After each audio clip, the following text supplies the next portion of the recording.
More than a week after Hurricane Ian blasted through Florida, there are still many questions surrounding recovery, relief, and rebuilding.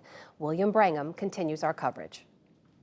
Search efforts for the missing or dead are still ongoing in some of the hardest hit communities in southwestern Florida. Lee County Sheriff Carmine Marcino made that clear this afternoon. This search could go on for a month. It could go on for a length of time. When there's no one there, the searches are happening. We checked over 3,500 twice.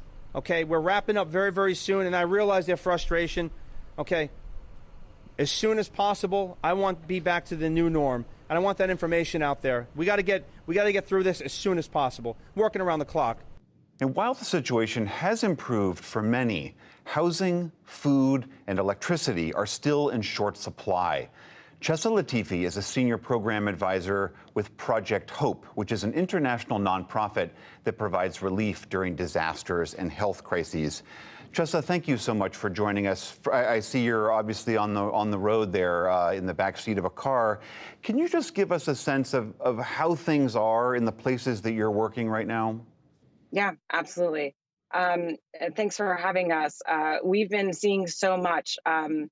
The areas that we've really been working in are the more marginalized communities that were really lacking resources even prior to Hurricane Ian and are currently still lacking resources.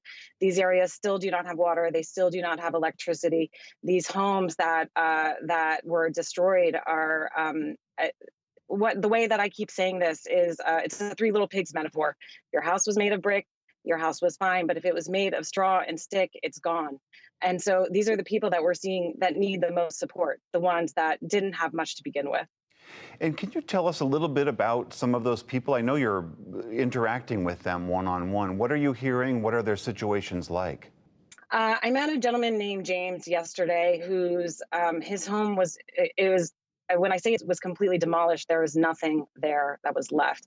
I spoke to him and his brother pretty extensively, and the hurricane had ripped the roof off and then tore the walls apart on his home.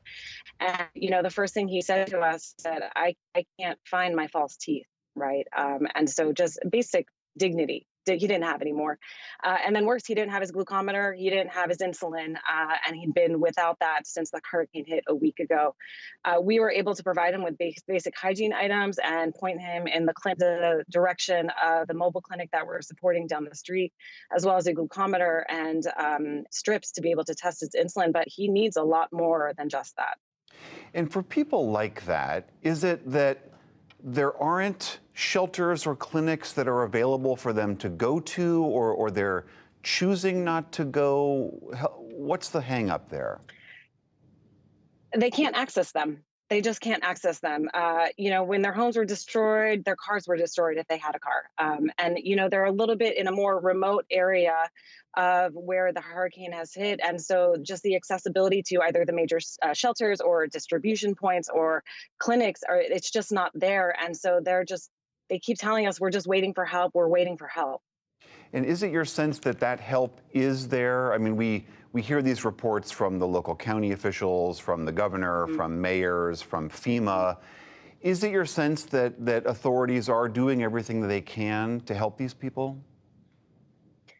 I do think that they're doing everything that they can. And there is so much centralized support, right? If you are able to access those resources, they do exist. But outside of those central resources, it's just not there. And so what are, going forward, you mentioned this one man's sort of striking example. What are the more pressing needs for the broader population that you're working with? Healthcare is going to be really, really important, right? You see a high level of non-communicable disease, so diabetes and hypertension. And so, I think a lot of people think about the acute needs that may be injury or trauma in an event like this, but it's going to be these long-term needs. And I can't tell you how many people we've spoken to, today and yesterday that still don't have their insulin and haven't had that for days, which is just a very, very dangerous situation. Basic hygiene items, water right? The water supply has been disrupted. You cannot drink the drinking water if you even have access to the drinking water. A lot of the communities that we are in have well water, and so it's undrinkable. And so these are, that is also has the potential to spread disease. One of the areas that we're working in right now, there are families that are sleeping in their homes without roofs, right? And so the children are covered in just mosquito bites everywhere. It's supposed to rain this weekend. There's a lot of despair out here. I know from your background that you have traveled all over the world and responded to crises in a lot of different countries under a lot of different awful circumstances. How does this stack up in comparison? The How this is different is the level of poverty and how isolated these people are.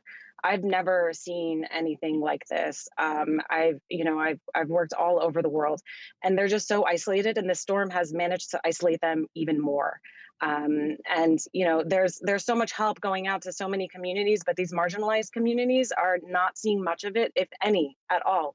There's so many times that we've come to communities with basic hygiene items, and they'll say, "You're the first ones. You're the first ones that have been here," which is amazing considering how many people have descended onto Florida to help.